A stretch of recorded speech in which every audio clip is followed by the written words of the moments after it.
Bonjour à tous, c'est Claire, bienvenue dans cette vidéo où je vais vous présenter le Seasons of the Witch Beltane Oracle qui est un oracle qui m'accompagne depuis un petit moment. C'est un oracle que j'ai beaucoup utilisé et qui m'a énormément aidé, notamment en ce moment où je suis dans une phase, depuis 15 jours, une phase de réflexion, une phase où je suis énormément brassée au niveau émotionnel, au niveau aussi physique. Parce que il y a pas mal de choses en fait qui sont venues me challenger sur mon identité, sur qui je suis, par rapport à mon âge, par rapport à ce que je pense, aux valeurs que j'ai envie de porter, aux valeurs qui sont importantes pour moi. Et donc, c'est un jeu qui a été vraiment, vraiment chouette pour m'accompagner. Donc, je ne vais pas rentrer dans le détail, mais voilà, le côté de l'âge et le côté de la sororité, le côté des femmes qui sont là pour s'entraider, s'aider, à réfléchir sur la société. J'ai été challengée par une remarque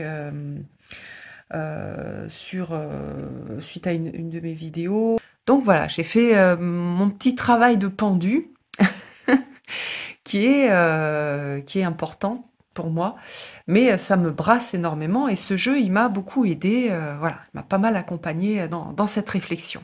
On va regarder le livre, on va regarder aussi les illustrations. Enfin, je suis désolée, comme je réfléchis beaucoup, je suis beaucoup dans l'émotionnel. Mon corps souvent il morfle, donc je me suis blessée au niveau des mains. Alors, on a exactement les mêmes codes en fait que sur l'ancien. Voilà, hop, je vous montre. On a les mêmes types d'intérieur, de boîte. Et puis vous voyez, celui-ci, il était rouge, avec un bord rouge. Et celui-là, on a un bord doré. Et avec des petites abeilles que j'adore. Vous voyez, l'autre, on avait des petites mains. Alors celui-ci, il a vraiment je trouve, une énergie qui fait très... je trouve qu'on a un peu l'impression d'être dans une forêt où il n'y a jamais de, il y a jamais de lumière, dans une forêt slave ou une forêt dans le fin fond oui, des pays slaves. Alors que celui-ci, il a une chaleur qui fait du bien. Et puis, on a ce côté de l'abeille avec ce côté de groupe, de vivre ensemble. Et j'aime beaucoup, en fait, ce symbole de l'abeille. Vous allez voir qu'on l'a pas mal aussi dans les illustrations. Alors, comment est-ce qu'il se présente? De la même façon, on a une petite introduction avec des illustrations, les thèmes de Beltane, comment utiliser les cartes avec les idées des invocations. Alors les invocations, c'est ces petites poésies qu'il y a ici. Je les utilise pas en invocation, je les utilise moi en inspiration. Voilà, je trouve que pour faire des rituels, c'est pas forcément, je trouve, des petites phrases d'invocation, mais par contre, je trouve que c'est des sortes de petites poésies qui sont inspirantes. Alors, donc, on a comment est-ce qu'on peut utiliser le jeu en guidance journalière. Comment on peut aussi, et ça, voilà, c'est super intéressant. Comment est-ce que on peut l'avoir en tant que reflet et en tant que réflexion dans le terme français du terme? Comment à partir du message, quel type de réflexion ça va m'amener? Comment est-ce que je vais pouvoir mieux me connaître, mieux me comprendre et du coup mieux me diriger dans ma vie? Voilà, carte d'intention, carte pour mettre sur un autel. On a le tirage de Beltane, tirage 3 cartes. Alors jusqu'à présent, moi je n'ai fait que des tirages une carte. En fait, quand j'ai des trucs un peu balèzes à travailler, je prends généralement un oracle et j'utilise une seule carte. Et ensuite, je peux discuter avec un tarot. Voilà, je vais pouvoir, d'ailleurs, celui-ci, je l'ai associé au Ashentorn. Voilà. Et là, je vais pouvoir discuter avec l'oracle, avec le tarot, pardon. Mais le côté badass, hein, le côté costaud, je vais le faire avec une seule carte. Donc il y a plein de... Par contre, c'est sympa. Je vais les essayer après, quand j'aurai terminé de bosser cette partie-là. J'essayerai en fait ces tirages, sachant ils sont bien dans les thèmes et qu'ils sont super intéressants. Il y en a pas mal qui sont proposés. Donc ensuite, on a les cartes avec, vous voyez, une reproduction de la carte, le titre, le mot-clé, ce qu'elle a appelé l'invocation. Pour moi, c'est l'inspiration poétique, on va dire. Et puis, on a un texte. Voilà, on a un texte qui est pas mal et avec des choses parfois additionnelles. Donc ici, on a un animal, le lien avec un animal. On n'a pas tout le temps la même chose hein, ici. Donc, vous voyez ici, par exemple, ici, on n'a rien. Sur cette carte-là, pardon. Là, on a les compagnons de la carte. Ici, on n'a rien en supplément. Donc voilà, on a l'a fait un petit peu comme elle le sentait au fur et à mesure. Donc après, on a le petit texte à propos des auteurs et de l'illustratrice. Alors, maintenant, nous allons regarder les cartes. Elles ont... c'est des cartes qui ont... excusez-moi, beaucoup de... Elles sont très lumineuses. Elles apportent vraiment de la lumière et en cette période de printemps, elles sont bien en lien avec l'énergie de la saison. Donc l'indulgence, le pouvoir personnel, le sort d'amour, la jeune fille. Donc vous voyez, on a une jeune fille un peu badass, hein, c'est justement elle qui est dans son plein pouvoir. Avec cette idée de réclamer son pouvoir, la manifestation, le fait de manifester les choses. Et vous voyez qu'on a dans beaucoup de... Enfin, vous voyez sur celle-ci, puis vous allez voir dans d'autres, on a cette idée de lien entre les femmes que je trouve vraiment, vraiment intéressant. Et de connexion avec le féminin. Alors c'est vrai que moi, je l'ai vraiment abordé comme un jeu de féminin, pour moi qui suis voilà, qui suis une femme, parce que ça correspondait à ce que moi je suis en train de vivre. Donc voilà, on a ce lien qui est fort entre voilà, les différents féminins, mais qu'on peut voir au niveau métaphorique, mais que moi j'ai vu au niveau, on va dire, pratico-pratique, au niveau terre à terre et pas métaphorique. Mais voilà, on a aussi donc des animaux avec des cartes qui sont très très jolies. On a des thèmes aussi qui sont intéressants sur le rapport au corps, le rapport à la sexualité.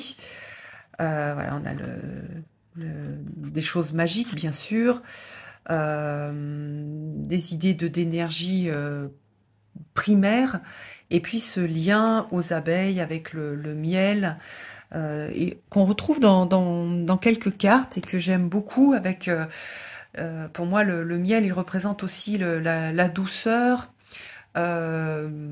J'utilise énormément le miel aussi en tant que réconfort. Donc il a ce côté, voilà, il a ce côté réconfortant, il a ce côté de défendre un peu un monde idéal. Et je lui trouve vraiment beaucoup de qualité. C'est pas vraiment un doudou deck, et pourtant il a ce côté réconfortant, mais il aborde des thèmes qui sont super intéressants et super importants pour moi. Donc voilà, l'orgasme, donc le rapport au corps, le rapport au plaisir. On a Pégase, cette carte elle est super intéressante aussi. Les amoureux, avec une très jolie carte. La vision, avec les trois parcs, avec une belle représentation de cette idée de vision. Avec, il y a un côté aussi très naturel, ça on l'avait déjà dans l'autre. Donc il fait, je trouve qu'il fait peut-être moins witchy, mais il fait plus féminin. Regardez celui-là avec cette idée de sacrifice, avec le sang, le cœur. Voilà, ça c'est vrai qu'il est très en lien avec le féminin. L'oracle, je trouve hyper jolie celle-ci. D'ailleurs, elle ressemble pas mal à une carte que j'ai dans un de mes tarots sur les animaux. Les fées. On a ce lien avec la terre, et c'est vrai, au printemps, c'est vraiment ce moment, c'est un moment pour faire ça. Le fait d'incarner quelque chose avec une très vieille femme. Voilà, le roi soleil, le lâcher prise, le fait de fertiliser. On a le lien entre les générations aussi. Festival du feu. Donc, vous voyez, il y a quand même des hommes. Hein, donc, mais les messages sont véhiculés par les femmes, surtout. Le chant, à nouveau, la sororité. Donc, ça pourrait être... on peut facilement se projeter sur moi et mes amis. En tout cas, moi, ça m'a aidé à me projeter sur... voilà, moi avec mes amis, moi avec mes sœurs, ma famille, les femmes que je fréquente. La création, le feu, la déesse, avec ce côté, voilà, de cette douceur de la déesse, de ce qu'elle peut incarner de et puissant, et en même temps de doux.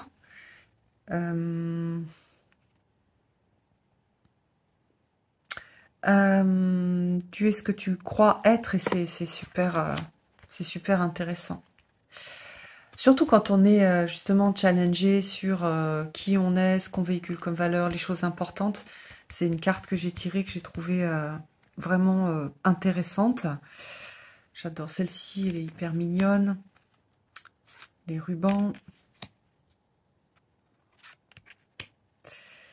Le lait et le beurre. Donc on a, voilà, on a quelque chose de très en lien avec la nature. Et c'est celle-ci aussi que j'ai tirée, que j'aime. Et j'aime bien cette idée que peut-être à travers justement cette énergie féminine, il y a quelque chose avec nos différences, nos expériences, nos histoires de vie, nos histoires aussi, les histoires de nos ancêtres.